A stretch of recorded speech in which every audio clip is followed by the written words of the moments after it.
everyone, my name is Adrienne Garland, and welcome to Sugar Coated.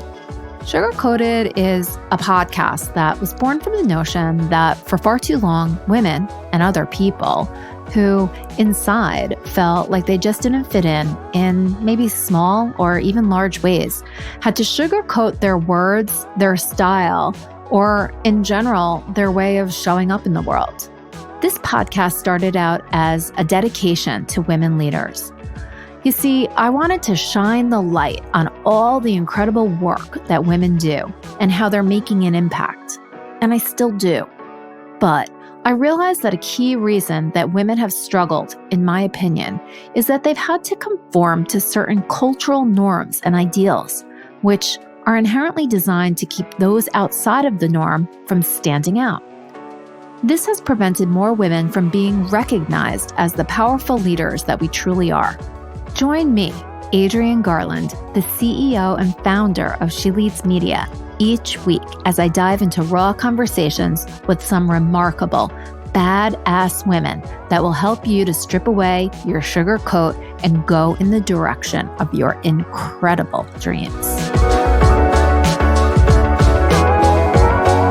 Hi, everybody. This is Adrienne Garland, and welcome to Sugar Coated.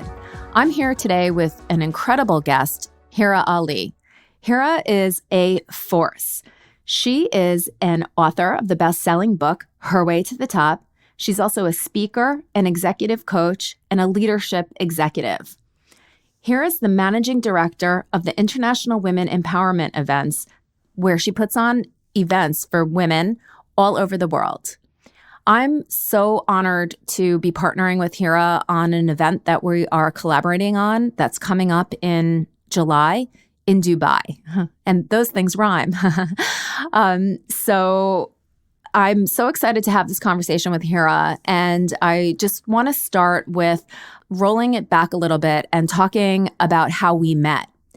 I was invited to attend an international event. It was a trade mission, if you will, and it was for these things called the Win Trade Awards. And it was in the UK in 2018, I believe.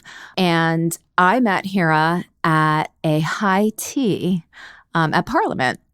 So without further ado, I would like to introduce Hira and just have her tell you a little bit about herself in your own words. And then we'll get into a really great conversation about, women, imposter syndrome, and anything else that kind of comes up today. So introduce yourself, Hira. Hi, thank you so much for having me. I am super excited to be here, Adrienne. And we have literally known each other for 2 years, but it seems as if we have known each other for ages. Yes. But yeah, so a little about myself. We've already given a very nice and kind introduction about me. Yes, I am a career coach. I'm a leadership trainer. And I like to think, I don't say that I specialize in, but I always say I do have a very keen passion in women leadership and ethnic minority leadership. Other than that, I'm the founder of the company called Advancing Your Potential, which provides trainings and consulting services and coaching to women and ethnic minorities and people in general. And then I am also the co-founder of Career Excel, which is an online women leadership program I launched last year with my partner in US called Jennifer Willie. And this year on International Women's Day, we will be collaborating. We will be having our first global collaboration with an insurance company who is rolling out the program for employees in 5 different countries. So that's very exciting. And then I'm also the co-founder of the Gray Area, the objective of which is to capture the experiences of ethnic minorities working here in the UK, in the public and the private sector. And I've launched that with my friend and partner, Sharon Kotaria. Awesome. And so, yeah, these are projects that, of course, I am also leading the International Women Empowerment Events, which does events globally and primarily focused on empowering women in Asia and Middle East. Hira, it's so funny to, listen to you talk. And in addition, of course, you have a family and you're doing all of these other things as well. And I find that when I talk to other women, we say, we do this. And then we launch into a laundry list of everything else that we are doing. And just listening to you, I'm like, how are you possibly doing all of this stuff? And one of the things that I love about everything that you're saying is that you partner together with people. So, you seem to have a gift of being able to connect with people. I think that's how we connected. I don't even remember the exact.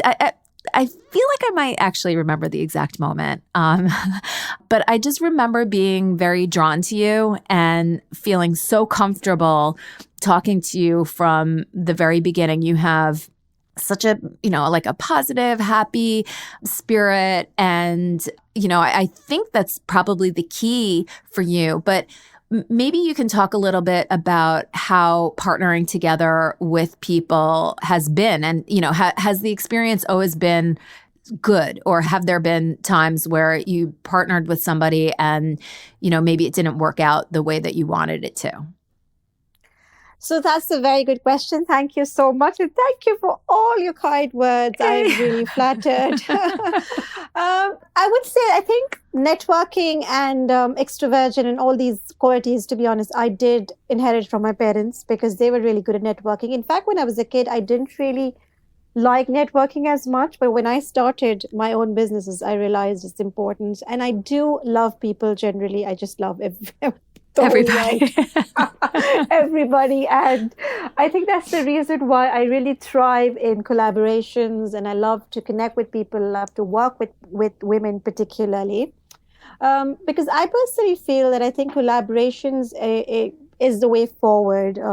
I think when I was growing up, unfortunately, I did see there was a bit of a queen bee culture, as you would call it, where women would not be very supportive of other women, and you did not have a lot of female role models to look up to, because most of the people in the department, the senior people, would be men, and there would be very few women. And then I think generally also, I think a lot of people might relate to this, that growing up, there were very, very few senior women, and some of them would be very competitive, and they wouldn't really be as open to you as you would expect them to be, or as you would hope them to be.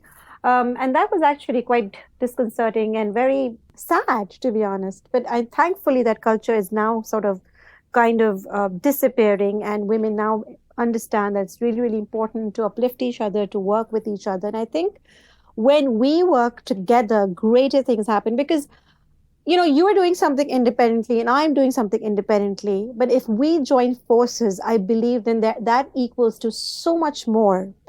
Yes. Because there's no point in people working, in their own isolated space. I mean, of course, there will be projects where you will be working on your own and you can't really always collaborate with people.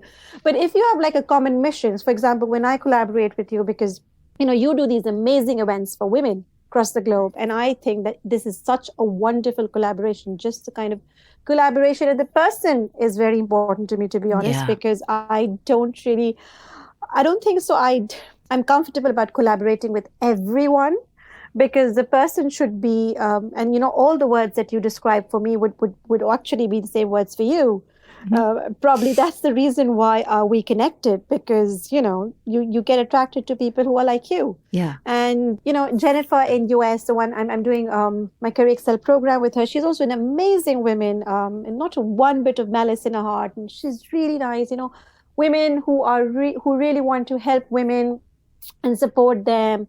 So of course, when you are working with people, there will be disagreements, there will be conflicts. It's if you think that there will be no conflicts and there'll be no disagreements at all, then that's not something which is very realistic. Because obviously, if you're working with strong, independent women, there will be differences of opinions. Yes. But how to kind of, draw a line, and how to come together to solve those differences is very important. So International Women Empowerment Events, I have a team of 4 people, and they're all 4 strong Asian empowered women. And of course, 4 women in a team means, of course, you have a lot of differences 18 or 16 opinions. Yes. different opinions, different thought processes, different leadership styles. So, there's a lot of that. But I think I would confess that when I started this last year, I think there was a bit of anxiety because, you're trying to adjust to each other's styles. Because I think having one person to collaborate with is still easier, but having 4 women to manage and collaborate was a bit tricky. But now I think we've reached that stage because we meet very often. We went out buddies. We discuss. We have any problems other than work too. We discuss with each other. So I think we've reached that stage where it's very, very comfortable. And I think it just doesn't happen overnight. Yeah, you have to give relationships time, and even if you're working in a team, you need to give that time. So the trust is going to establish slowly and gradually. And I think the most important thing which you need to realize is that people will not work according to what you want them to do because everybody has different personalities, right? Yes. And I mean, for example, I think I'm very nice, sociable, likable, but when it comes to work, I'm like, the team. You're a badass. Come on here. Yeah. We all know it. I'm sort of like a type A personality Yes. who really wants everything executed in time and, flawlessly. Well, maybe not flawlessly because, I'm trying to preach women to let go of perfectionism. But but everything needs to be done in a certain manner. And you have to understand that every person, every team member will bring a different strength to the table. Yeah. And not everybody can do everything. Yeah. And I think the moment you realize that is the moment where you will be able to gel in with people better, and then you'll be able to collaborate with people better because, I might be very good at something and the other person might be very good at something else. So when you kind of leverage the strengths of the team, I think collaborations work wonderfully. I think that this is such a fascinating concept. And, I've just launched the She Leads podcast network where we have women that are on the platform that have their own individual podcasts. And the idea behind it is that, they're contributing the expertise and the content, and then I'm delivering the sponsorships and we're all sharing in it. So it's really this idea of the collective. And I think that what you're describing, this collaboration, is an idea of the collective. So you're each sort of bringing something to the table that is unique and special, but then all participating in the benefits of it. Absolutely. Yeah. And I think one of the keys to success is being really clear about what the individual roles are, because I can only imagine, with 4 people, and everybody probably not wanting to hurt each other's feelings, yet wanting to, move forward, and they have their own vision for, how they want things to be. I can only imagine that it's very difficult to kind of make decisions, because when you're not wanting to hurt other people's feelings, you have a different viewpoint, you really have to have this extremely clear and direct communication style. It's sort of what this podcast that we're on today is all about. It's, you need to let go of sugarcoating the bullshit so that you can move forward and accomplish goals. And I think we all need, as women, when we do come together in this collective way, to have a very real outcome, a profit-driven outcome, so that we can demonstrate that there is power in the collective. Absolutely. Yeah. Absolutely. I couldn't agree more. And I think this is so important. I think what you said, we can't really sugarcoat things. And we have to kind of present it the way it should be, right? I mean, a lot of times we as women, we want to be likable, we want to please people, we're people pleasers. And sometimes we do not really say things which we want to at the right time. Right. Because we fear offending people. Right. We're afraid. And I think, yeah, absolutely. We're we're afraid of losing people. We're afraid of judgment. We're afraid that people might think that, oh my God, she's so rude, or she's, the famous B word because she's so bossy. And then, so things like that. And I think this is a problem with women. And I think I think I still sometimes struggle with that, because on one hand, you want to be nice, you want to be likable. Yes, absolutely. I mean, as women, unfortunately, we are expected to bring likability to the table. Yeah. So if people see that that's not happening, That's not something which, that people are not able to accept it if we suddenly are become, if you're very firm or very, if we try to be assertive, people find it difficult. But then that's what we need to do. And we really need to be firm and assertive when it is important. I mean, yes, you could be likable, sociable, whatever, all you want. But when you need to be firm and assertive and when you need to tell people off and when you need to get things done, then you really need to, because otherwise you won't be able to survive in this world, honestly speaking, if everything is so... rainbows and unicorns. Absolutely. So, and I think, and unfortunately for women, I think it's a very thin line. Because it's like, oh, when you're being assertive, people will probably say, oh, you're being aggressive. Right. When you're not being aggressive, you're just simply being assertive. If a man is doing the same thing, we all know that, oh my God, he has an amazing leadership style, strong personality. But if the woman does the same, then it's like, oh God, she's aggressive, she's emotional, she's angry. Unpredictable. Yeah, that's something also which I got in the beginning of my career, because I used to be genuinely nice to people most of the time. But if people didn't give me work or didn't give me what I wanted to on time, so I would give them like a shut up call. Yeah. And then they'd be like, oh my God, she was really nice yesterday. Well, yesterday I was nice because it was for a different reason. We were just having a conversation, and today I want the work. So please give me that assignment right now. Yeah. I want it. So I think it is a little tricky for women, but it is important that we are firm. Right? Yeah. And is that the theme of your podcast? You know what? It's so funny. So yes, that is exactly the theme of the podcast. It's this whole idea of, sugarcoat this motherfucker. You don't need to sugarcoat things in order to get things done. We as women need to stop sugarcoating what we need, what we need to ask for, what our reactions are to things. And even though it might be expected of us to be kind, we need to change what those expectations are. And the only way that we can do it is by pushing the envelope and really speaking what we feel instead of sugarcoating everything. And, I'm being a little on the aggressive side here with just, my language, because I feel that sometimes we have to go to the other end of the spectrum to come back to the middle. And I really want to encourage women to speak their mind. Of course, you don't want to be offending people or, you don't want to hurt anybody's feelings. This is not about, going from kind to being mean and selfish. Yes. This is about expressing your needs, saying what's on your mind. If a man can do it, a woman can too. Yes, absolutely. I couldn't agree more. I think and I loved the description you gave. I could actually visualize the question as going to the other side of the spectrum and abusing people and saying everything I want to some people, and then literally going back in the middle again. But yeah, sometimes you really need that kind of vent out to kind of unleash that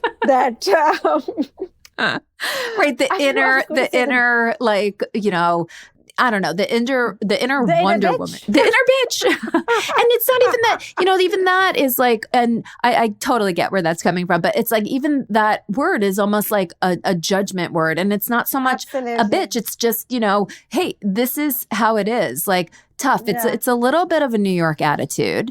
But, I also can imagine, just to dive into this a little bit more, culturally, there are many differences too. So, for example, I am from New York and I have a little bit more of an edge, and I do feel a little bit more bold to be able to say what's on my mind.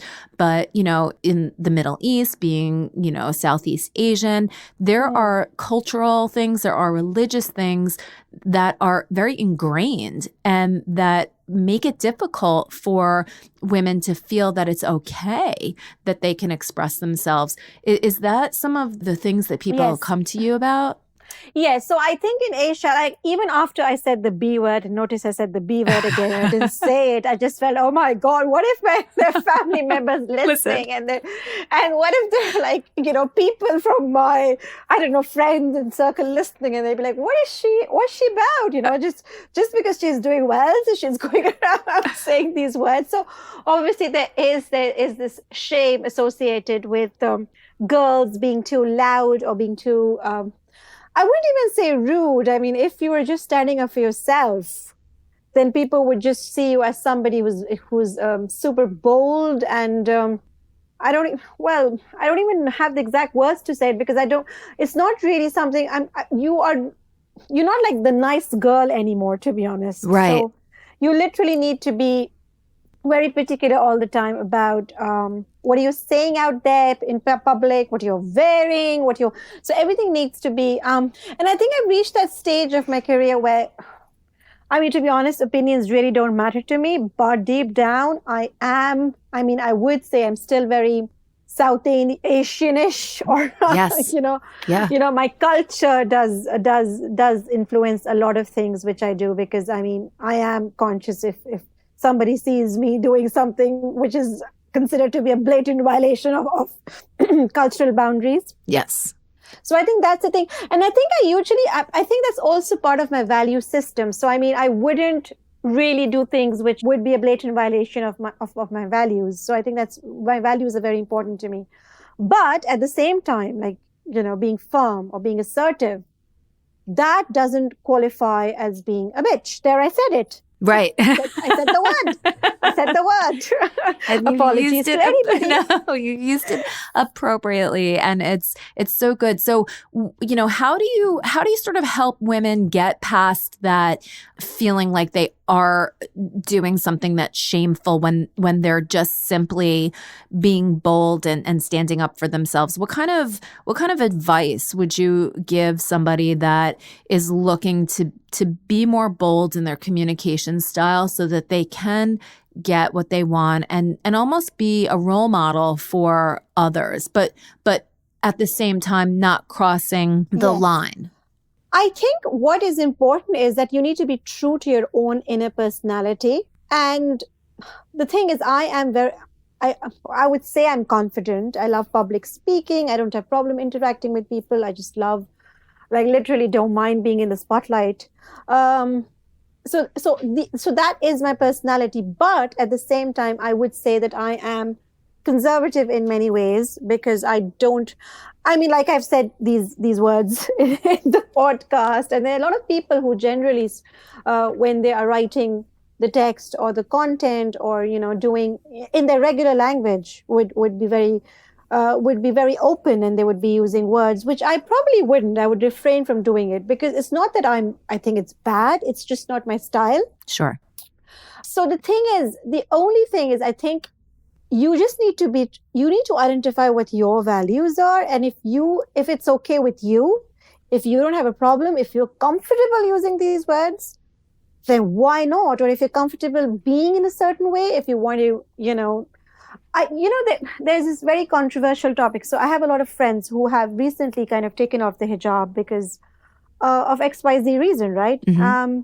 And, probably it's because, they don't feel safe on the streets, or maybe they don't really want to kind of cover their head anymore. I mean, who knows? I don't know the reasons exactly. But the thing is, and then the rest of the people start judging them, and they say, oh, you shouldn't do that. And once you've worn the hijab, then you should continue doing it. And I don't believe in all that, because I am a practicing Muslim. But at the same time, I do believe that everybody has the freedom of doing what is best for them without other people judging them. So as long as it's good for you, and what is good for you should be okay with the rest of the world. So the moment you accept yourself, and the moment you say, well, this is what's good for me, and this is what I'm going to do. Yeah. I think that's when, and if you start accepting yourself, then that's when other people will start accepting you.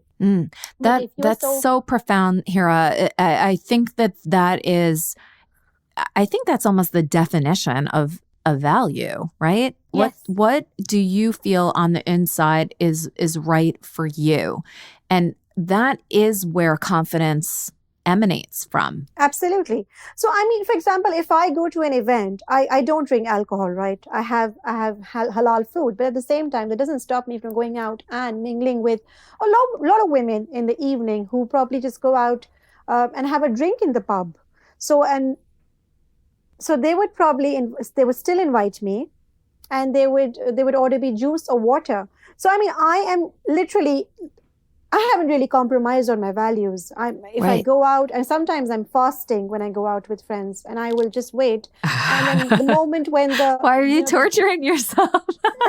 No, but I usually go at a time when the fast is about to break. Okay, good. Yeah, so I literally just wait for 5 minutes, and then I go and have food. So what I'm trying to say is that, you still could stick to your values and your beliefs and your practices, and also get along with people who don't have the same values and practices, right? It's perfectly all right. It's all about connectivity. It's all about connecting people on another level. So it's my whole thing about, ever since I moved to London, I think the one thing which I never did, because being an Asian Muslim women, a lot of people find it very difficult. They have a cultural crisis or an identity crisis. Now, I'm very, very, I would say, like, not fixated, but I just know that these are the lines which I don't want to cross. Yeah. Right? The bright line. Yeah, exactly. And at the other hand, I love networking. I love meeting people. So, I mean, what are the ways in which I could balance both of them? And to be honest, there are always ways which you could balance both these sides of whatever your values, your practices and beliefs. I mean, you don't really have to go all out and say, oh my God, because I don't drink alcohol, I'm not going to go out with anybody, or because I eat a certain type of food, I'm not going to go to any of these restaurants. I guess flexibility is the thing. Mm-hmm. You obviously need to be flexible, and just know that these are the values I can compromise on, and these are the values I can't compromise on. Right. And it's as simple as that. So once you identify that this is something which I'm okay about doing, and this is something which I'm absolutely not okay about doing. And I think once you do your self-analysis and you know what it is and what are those things which you can't really not do, because it will be a strong conflict, and it has nothing to do with family, culture, religion. It's all to do with you. Yeah. So this is something which I will never do, because this will be this will be like a huge conflict with what I believe in.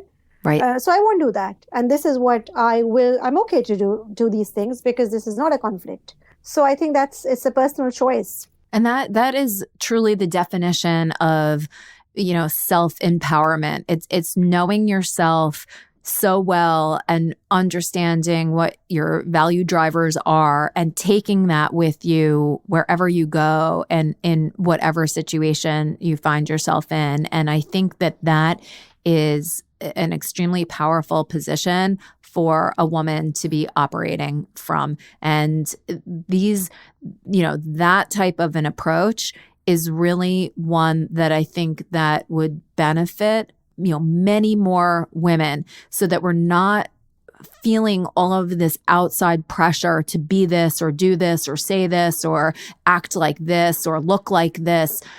You got to come from that place on the inside that is empowered from the inside out. No one else can empower you, because that suggests that they have the power and they're giving it to you. You literally need to be empowered from within. Absolutely. I love this. I love these last 3 lines absolutely so much, because this is exactly what it is. You don't need others to give power to you. You need to empower yourself from within, and you need to just do you. Yeah, I love that. What's good for you, what's not good for you. I mean, I think, we're at this age where we're no longer teenagers. Well, I am. Teenagers at heart. Yes. Absolutely. But I think once you have that, when you have these boundaries of and when you know that this is what I can do and this is what I don't want to do, I think it just becomes very easy. And I think a lot of people are just very scared to be vulnerable. I was also telling this somebody, so I was sharing this with somebody 2 days ago, when they said that, well, when you moved to London, this must have been a very new environment to you. Then how did you adjust? Because, coming from Dubai and Middle East and Pakistan. And I said, well, the thing is, I don't mind being vulnerable. So, for example, I've done my O-levels and A-levels, back in Pakistan. So communication has not been such an issue. My English, speaking language and all that's not been such an issue. But there are, of course, certain etiquettes or certain things which I may not be aware of because, they're very British and I'm not British, right? Because I am, I love British people, but obviously there are certain things which I may not be aware of. And if you're not aware of something, then it's better just to say it out loud and say, I'm sorry, I don't know how this works. Could you help me? Yeah. And there's no shame in confessing that you don't know things, because if you just want to, I think that also creates a lot of stress and anxiety in women and also in men. Yes. Because you want to try to fit in with people and you want to try and do things which you're not aware of. You have no clue, no idea what needs to be done, but you just need to kind of do everything just to, be in the crowd. Right. To try and prove something. But exactly. in your quest to prove that you fit in, you actually demonstrate that you don't fit in. And I think what you're saying is so spot on, because to be vulnerable and to be able to say, hey, I've never, heard that before. I've never experienced that before. And to almost ask somebody like, hey, can you explain that to me? Or can you help me to like do this in the way that's acceptable? People want, I believe that people, except for the real, jerks, I think people really do want to help. And then that's a way that you can build a connection with somebody that is real.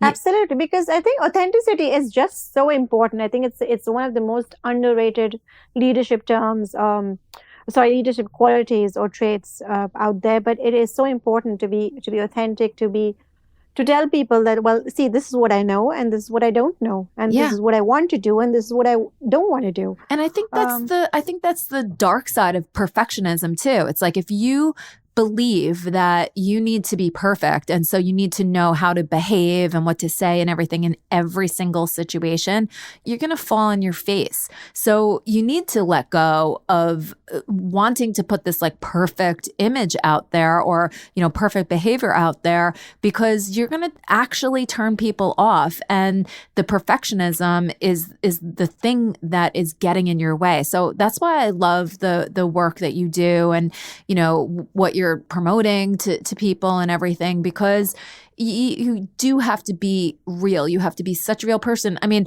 look, I was outside of my comfort zone when we went to the Win Trade Awards. We were, we had high tea at Parliament, which I've never been to that. I didn't know how to behave, what to wear, what to do. But I was able to connect with you and so many other women that I still keep in touch with to this day. And, if I was concerned that I didn't have on the right hat or eat the little sandwich the right way, I would have been so obsessed with myself and not been able to connect with others. And I think that is absolutely right, Adrienne. I couldn't agree more. And I think if you are able to connect people on a very authentic level, then these are the friendships that are going to last. But if people only like you for a certain image that you portray to them, then I'm sorry, we can't be perfectionists all the time. It's exhausting. Yeah. And the reason why, in the survey that I did for my book, a huge majority of women feel this pressure of, am I good enough? And they suffer from imposter syndrome. And all these challenges which they experience are interrelated. So because they feel they're not good enough, they really exert every effort they can to be perfect, to do their best in whatever they're doing. And because of all that, they wouldn't self-promote. They would be scared to be vulnerable, and all this, in turn leads to stress and anxiety. So like literally all these internal challenges are so related. And I think the biggest problem for women is this fear of failure, fear of success, fear of judgment, fear of everything. I mean, it's really sad, but like women are so, it's this is one thing which kind of, I think this holds us back. This is the back. Exactly. And excuse my language because I'm a New Yorker, so but this is the shit that holds us back, and this is this is the stuff that I see, and that I just want to shake somebody and say, stop it. Like, you're not getting anywhere. You're not doing anything. You're digging yourself into a hole that is becoming harder and harder to get out of. And that's why I'm so passionate about, helping women to give them voice, to literally be creating a platform that allows them to use their voice and get it out there so that we can hear all of these diverse thoughts and opinions and voices, so that maybe somebody who's suffering from imposter syndrome can listen in and say, you know what, that person, that I can relate to that person sounds like me. And if she can do it, then I can too.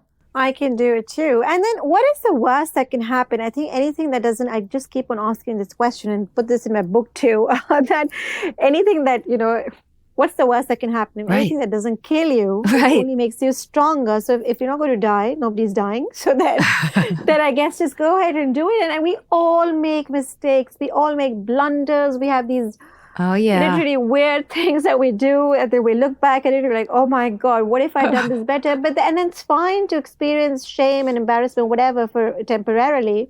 But I think it's just important to move past beyond these things, because we as women tend to linger on failures for so long. Yeah. I know I do. It's so funny. That is something that happened to me. I had, I guess you could call it a failure. I'm trying not to call it that. It actually ended up becoming the thing that allowed me to launch the business that I have today. But I had a big failure on the corporate side.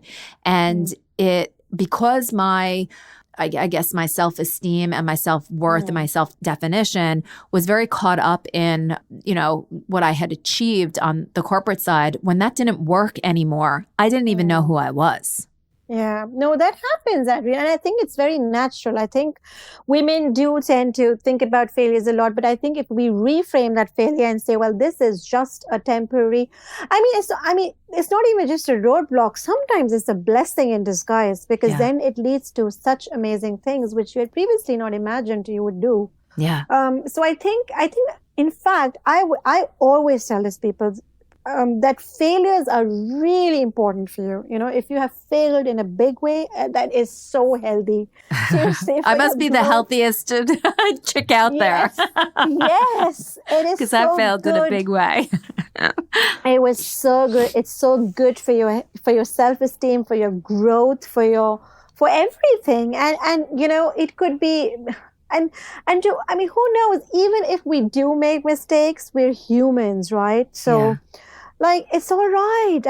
Just move on. That's fine. As long as you've learned from your mistake, as long as you know that this is something which I don't need to do anymore, then that's fine. You've learned your lesson, just move on. And I think everybody fails. I think there isn't any successful person on the face of this earth who would say, oh, I've never failed, because that would be hugely unusual. Everybody fails. And I think failure is actually good for you. It's like vitamins. If you don't fail, then you don't grow. Yeah. Oh, so good. Such good stuff.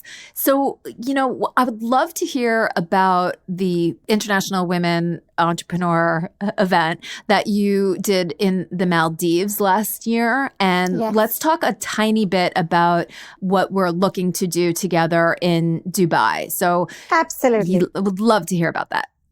Yay! So exciting. I know. We did so International Women Empowerment Events was literally created last year with the objective of connecting the Eastern and the Western women.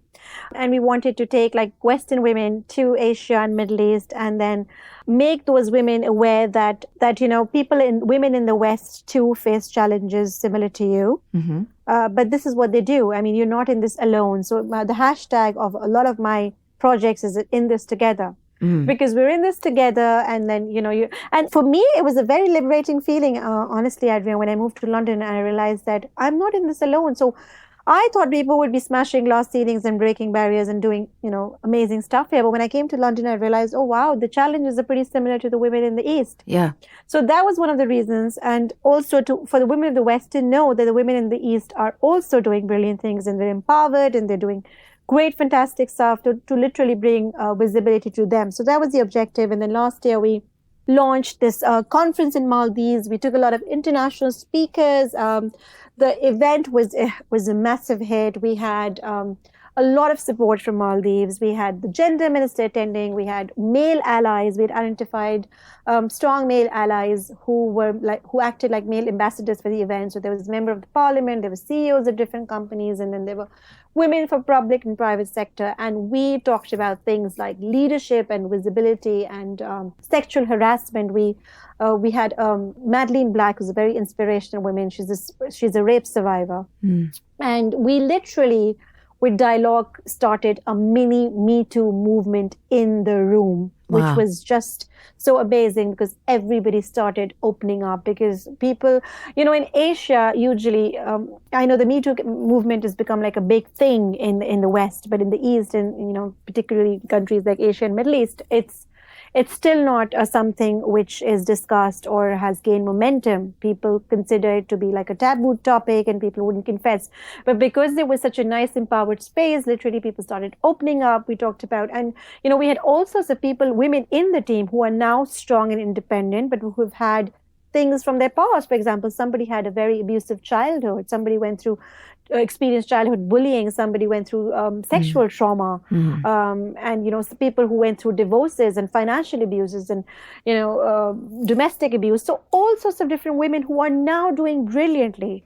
So they good. Shared their stories, and I think there was so much energy in the room. And then we also had a Qigong instructor, which definitely I recommend taking to Dubai as well, because the Qigong instructor, every time he would, we would discuss a heavy topic, he would do like this 3 minute of, or 2 minutes of de-stressing exercise, and he would be tapping, and, we would be doing these different, really nice, invigorating activities. Wow. And by the time we left the room the second day, the energy was so different. So literally we discussed financial awareness, how important it is women to be financially empowered, and then of course sexual harassment. We also talked about online safety and abuse, and in Pakistan we again have similar topics which we're going to do. And then in Dubai, I think is going to be such a wonderful experience, because again Dubai is a city with 85% expats, and it's an amazing vibrant city, and I'm so excited that I'm going there with you. Oh, me too.